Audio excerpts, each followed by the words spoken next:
सभी विद्यार्थियों का स्वागत है वहीं अपनी हिंदी की ऑनलाइन क्लासों में। कक्षा 11 विषय हिंदी साहित्य अध्याय संख्या 5 संध्या के बाद, जिसके कवि हैं सुमित्रानंदन पंत। आज हम व्याख्या संख्या 9 और 10 यहाँ पर पढ़ेंगे। तो व्याख्या संख्या 9 को पहले हम यहाँ पर देख लेते हैं क्या है, फिर कठिन शब्द आप देखते हैं। ठीक है, तो चलिए। कप कप उठते लोके संग, कातर उर क्रंदन मूक निराशा, क्षीण ज्योति में ने चुपके ज्यों, गोपन मन को दे दी हो बासा, लीन हो गई क्षण में बस्ती, मिट्टी खपरे के घर आंगन, भूल गए लाला अपनी सूदी, भूल गया सब ब्याज मूलधन। ठीक है, पढ़ लिया। अब कठिन शब्द आप देखते हैं। कप कप हिलते जुलते, लो का अर्थ लो ही रहेगा, दीपक की लो वो है संग साथ, कातर दुखी भयभीत दौड़, उर रिधे करदन रुधन, मूक चुप निराशा का निराशा रहेगा, क्षीण कमजोर, ज्योति प्रकाश, चुपके धीरे, ज्यों जैसे, ज्यों आने से यहाँ उपमा अलंकार हो जाएगा भाई, उपमा। गोपन छिपी हुई, छिपी हुई, भाषा बातचीत, लीन लुप्त, क्षण पल, खपरे। खपरे का अर्थ थोड़ा लंबा है। जो कच्ची मिट्टी होती है उस कच्ची मिट्टी को अग्नि में पकाकर जिसको मजबूत बनाया जाता है वो होता है खप्पर। जैसे अपनी हांडी होती है देसी भाषा में, हांडी कच्ची मिट्टी से उसे हाव में पकाकर पक्का बना लिया जाता है, तो उससे इसका घर बना हुआ है खपरे से, पक्की मिट्टी से। ठीक है। आनंद भूल गए लाला सब सुधी, सुधी याद, भूल गया सब ब्याज मूलधन। ठीक है। अब यहाँ पर कवि है, वह कवि रात्रि का वर्णन कर रहा है यहाँ पर सुमित्रानंदन पंत। ये बात ध्यान से सुन लो। ठीक है। रात में कौन क्या कर रहा है, ग्रामीण परिवेश में किस प्रकार की वहां की अवस्था है, किस प्रकार का वहां का वातावरण है, ये यहाँ पर कवि ने अपनी इन पंक्तियों के माध्यम से दर्शाया है। ठीक है। देखिए, कप कप उठते लोके संग, क्या जल रही थी, पहले पूर्व पद में पढ़े थे, डबरी जल रही थी। ठीक है। उस डबरी से जलता हुआ जो धुआं था वह तो आकाश में छाया गया था, अंधकार के समान लग रहा था वो। अब उसी के साथ वह डबरी है, वह डबरी जल रही है, उसके दीपक की जो लो है वह लो भी क्या कर रही है, हवा के साथ में मिलकर वह भी कप कप कर रही है, अर्थात हिलती हुई प्रतीत हो रही है। हम दीपक को बाहर हवा में रख देते हैं तो क्या हो जाता है, दीपक की लो है वो भी क्या करने लग जाती है, कभी इधर कभी उधर, और इधर उधर करना ही कप कप कहलाता है। ठीक है, हिलना डुलना। तो वह भी हवा के साथ वह लो है वो क्या कर रही है, हिल डुल रही है। कातर उर क्रंदन मूक निराशा, इसी के साथ जो ग्रामीण व्यक्ति है वह दुखी हृदय से अपने दिन भर के रुधन और निराशा को लेकर वह चुप है। पूरे दिन भर की निराशा है, दुख है, रुधन है, उन सबको अपने हृदय में लेकर वह बेचारे क्या है, चुप बैठे हुए हैं। ठीक है। क्षीण ज्योति ने चुपके से ज्यों, और जो यह दीपक की लो जल रही थी, डबरी की जो लो जल रही थी, जो प्रकाश था वह प्रकाश कमजोर यानी कम, प्रकाश की ज्योति ने धीरे धीरे उनको क्या कर लिया, वह भी बंद होने लगी। जो डबरी थी वह भी धीरे धीरे क्या होने लगी, प्रकाश था वह भी मंद होने लगा, वह भी बुझने के लिए तत्पर हो गया।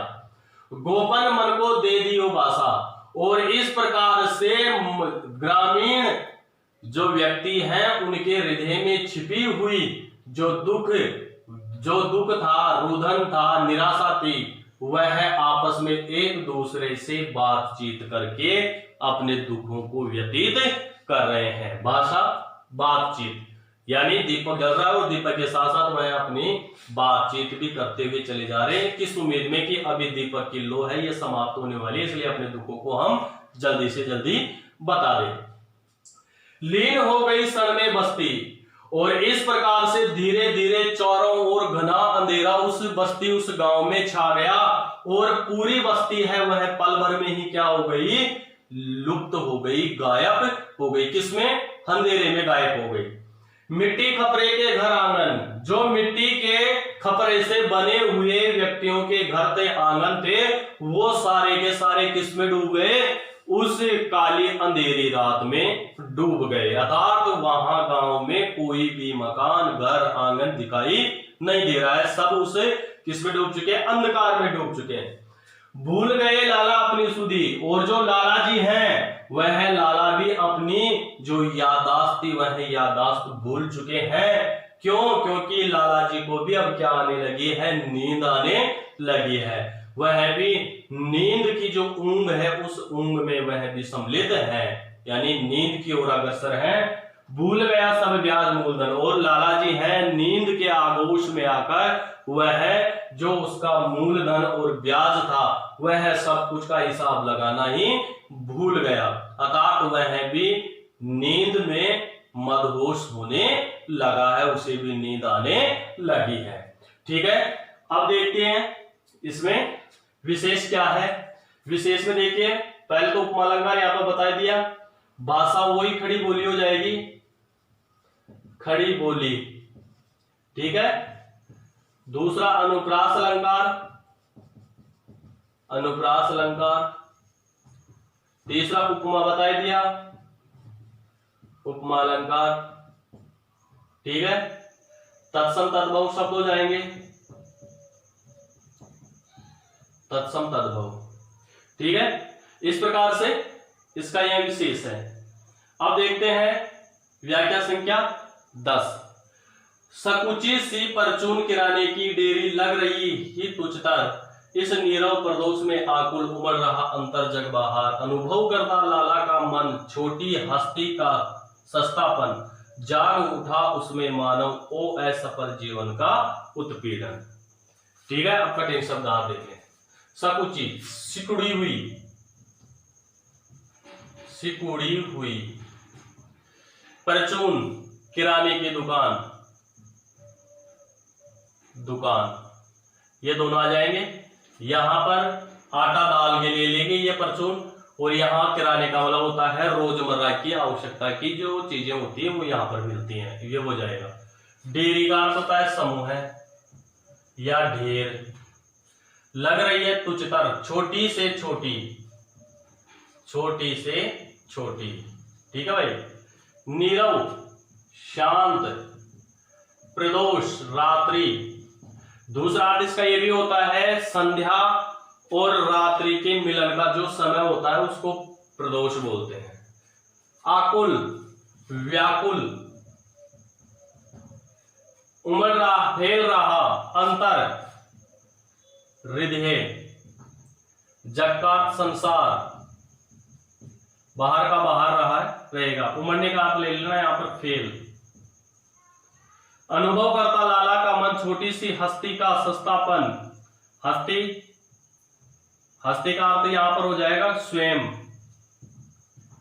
जाग उठा उसमें मानव मनुष्य ओ असफल जीवन का उत्पीड़न, उत्पीड़न का अर्थ होता है भाई कष्ट, दुख। ठीक है, अब यहां पर हस्ती वजूद भी होता है, वजूद। ठीक है, हस्ती मिटाई नहीं मिटती। अब देखते हैं व्याख्या इसकी क्या है।